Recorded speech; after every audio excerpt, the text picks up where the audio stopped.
Fleet Admiral Sarah Chen stood in the command center of the Alliance, Super Dreadnought Times, Indomitable Asterisk, watching tactical displays that showed the most massive military operation in recorded galactic history.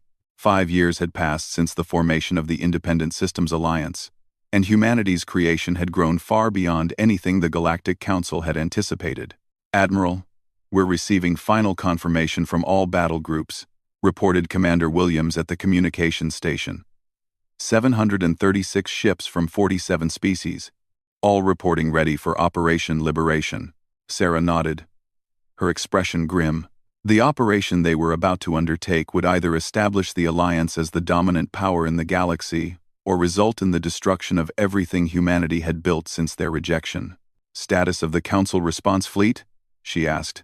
"Intelligence reports indicate they've assembled approximately 400 ships near Unity Station," replied her tactical officer, a Korathi named Veltar whose metallic skin flickered with patterns of light. "However, their forces are fragmented across multiple species fleets, each operating under different command structures." Sarah smiled. That was exactly what Alliance intelligence had predicted. The Council's greatest weakness was also their perceived strength, their diversity.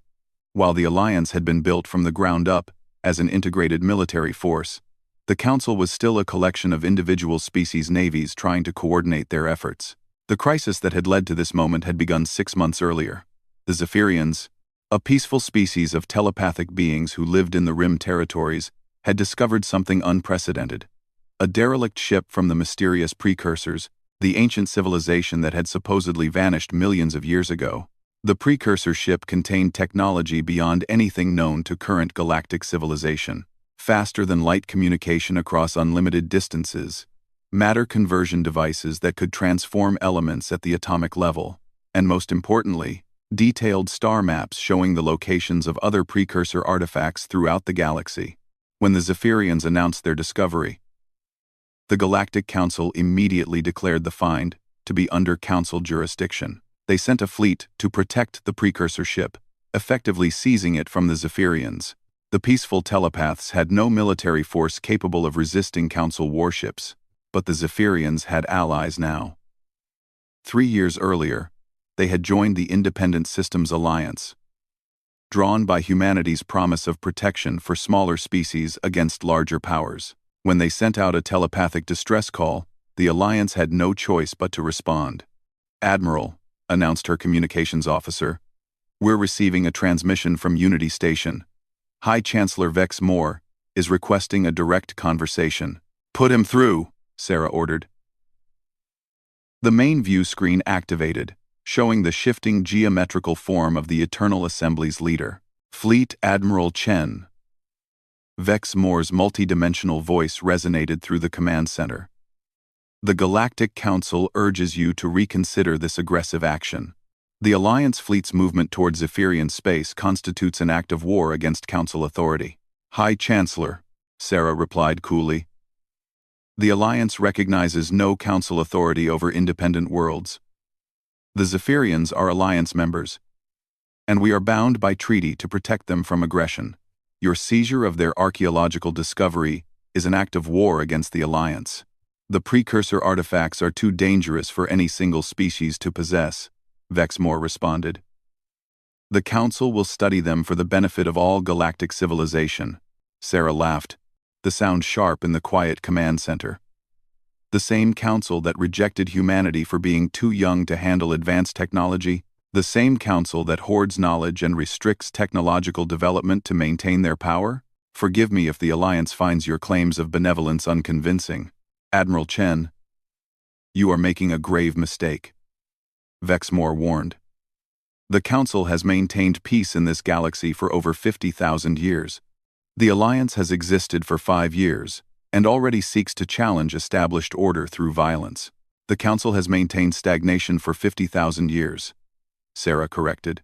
"In 5 years, the Alliance has colonized more worlds, advanced technology further, and brought more species into equal partnership than the Council achieved in the last millennium. Your established order is a system designed to prevent change, not promote peace." The conversation continued for several more minutes, but both sides knew it was merely a formality. The Council would not return the precursor ship to the Zephyrians, and the Alliance would not abandon their allies. War was inevitable. When the transmission ended, Sarah turned to address her command staff. All ships, this is Admiral Chen. Today we face the greatest challenge in Alliance history. The Galactic Council believes that age and size grant them the right to impose their will on smaller species. They believe that their traditional methods and bureaucratic procedures make them superior to our innovation and cooperation. Her voice carried to every ship in the massive fleet through quantum communication arrays developed by Alliance scientists. Today we prove them wrong. Today we show the galaxy that unity built on mutual respect is stronger than authority imposed through fear. Today we demonstrate that being rejected by the Council was not our failure, but their loss. The Alliance fleet moved into the Zephyrian system like a tide of metal and energy. Unlike the colorful, artistic designs favored by Council species, Alliance ships were built for efficiency and effectiveness. Human angular armor plating covered Korathi metallurgy, powered by Void Dancer energy systems and armed with weapons that combine the technological achievements of dozens of species. The Council fleet was already in position around the Zephyrian homeworld, their ships arranged in the traditional defensive formations that had been used for millennia. Their commanders had studied the Alliance's previous engagements and believed they understood human tactics. They were wrong. The battle began not with the massive ship-to-ship combat that Council strategists had anticipated, but with something they had never encountered: coordinated multi-species special operations. While the main fleets faced each other across space, Alliance infiltration teams were already aboard Council ships. The Synthetic Collective had provided artificial intelligences capable of interfacing with any computer system. The Resonance Shapers used sonic frequencies to disable electronic systems. Human Special Forces operators, trained in zero-gravity combat and equipped with powered armor, moved through Council ships like ghosts.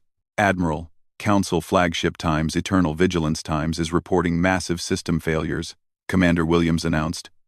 Their weapon systems are offline, and they're losing attitude control. Signal from the Council fleet, added the communications officer. They're requesting a ceasefire to discuss terms. Sarah shook her head. The time for discussion ended when they invaded Zephyrian space. Continue the operation. The Alliance had learned from humanity's history that decisive action was more effective than prolonged conflict. Instead of the traditional space battles that could last for days or weeks, they struck simultaneously at every critical point. Council ships found themselves unable to coordinate their responses, as their communication networks were compromised by Alliance electronic warfare specialists. But the real surprise came when the Alliance revealed their newest weapon, the integration field. Developed by combining human quantum mechanics with Void Dancer, energy manipulation, and precursor technology recovered from previous archaeological sites, the integration field could temporarily merge the defensive systems of multiple Alliance ships into a single, more powerful protective barrier. Council weapons that should have overwhelmed individual Alliance vessels found themselves striking shields with the combined strength of dozens of ships. Meanwhile, Alliance weapons platforms coordinated their fire through synthetic collective targeting systems, focusing devastating firepower on single targets with surgical precision. The Battle of Zephyr lasted only 4 hours. When it ended, the Council fleet had been completely defeated without a single Alliance ship lost. More importantly, the Alliance had recovered the precursor ship and captured several Council vessels intact, along with their advanced technologies and star charts. High Chancellor Vexmore appeared on Sarah's view screen once again. His geometrical form flickering with what she had learned indicated distress among his species. Fleet Admiral Chen. The Council formally requests a cessation of hostilities and the opening of diplomatic negotiations. The Alliance is willing to discuss terms, Sarah replied. But there will be conditions. First, the Council must formally recognize the Alliance as an equal sovereign entity.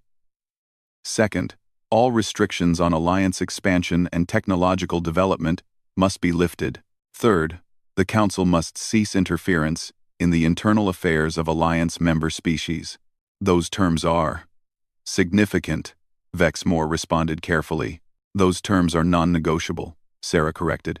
The Council had the opportunity to deal with humanity as equals 5 years ago. You chose to reject us. Now you deal with the consequences of that choice. The negotiations that followed took place not on Unity Station, but aboard the Alliance diplomatic vessel Times New Horizons *, the same ship that had carried humanity's first diplomatic mission to the Council. The symbolism was intentional and pointed. The Alliance delegation was led by Ambassador Marcus Webb, the former admiral who had overseen humanity's early military operations. Across from him sat representatives from every major Council species, including High Counselor HFY of the Luminari, who had been present at humanity's original rejection. The Galactic Council acknowledges the Independent Systems Alliance as a sovereign interstellar government. HFY read from the formal treaty document, his light patterns showing resignation. The Council recognizes the Alliance's right to unrestricted expansion into unclaimed territories and agrees to establish formal diplomatic relations between our governments. Webb signed the document with a pen made from materials from every Alliance member world. The Alliance accepts the Council's recognition and agrees to respect existing Council territories while maintaining our right to defend Alliance members from aggression. As the signing ceremony concluded, HFY approached Webb privately. Admiral Webb, I must ask, was this always humanity's intention? From the moment of your rejection, did you plan to challenge the Council's authority? Webb smiled. Counselor, when humanity came before the Council 5 years ago, we genuinely hoped for peaceful integration into galactic civilization. We wanted to learn from you, to contribute to your ancient institutions, to be part of something greater than ourselves. But when you rejected us, he continued, you taught us something valuable. You showed us that your galactic civilization was really just a collection of species afraid of change, afraid of competition, afraid of anything that challenged their comfortable stagnation. Webb gestured toward the viewport, where Alliance ships from dozens of species worked together with efficient coordination. You rejected us for being too independent, too innovative, too aggressive, but those qualities weren't flaws to be corrected. They were strengths to be celebrated. When you forced us to build our own civilization, you freed us to create something better than what you offered. HFY's light patterns shifted to what Webb recognized as curiosity. And now? What are humanity's intentions toward the Council? Coexistence, Webb replied simply. The Alliance has no desire to conquer Council space or impose our values on your species. But we also will not allow the Council to limit our growth or threaten our members. The galaxy is vast enough for both our civilizations. As the Alliance fleet departed Zephyrian space, Sarah stood once again on the observation deck where her diplomatic career had begun 5 years earlier. But now, instead of watching from a position of hope and uncertainty, she observed from a position of strength. Commander Williams joined her at the viewport. Admiral, the integration of precursor technologies is proceeding ahead of schedule. Our scientists estimate we'll achieve faster-than-light communication across the entire Alliance network within 6 months. And expansion progress? Sarah asked. Beyond projections. We're establishing new colonies at a rate of 50 systems per month. The Synthetic Collective has completed construction of automated terraforming stations that can make a world habitable in 18 months. The Karathi shipyards are producing vessels faster than we can crew them. Sarah smiled as she watched the Alliance fleet jump to faster-than-light speed. Each ship represented not just military might, but the cooperation of dozens of species working toward common goals. The Council had rejected humanity for being too different, too independent, too willing to challenge established norms. In doing so, they had unleashed something unprecedented in galactic history. A civilization built on meritocracy rather than tradition, innovation rather than stability, cooperation between equals rather than submission to authority.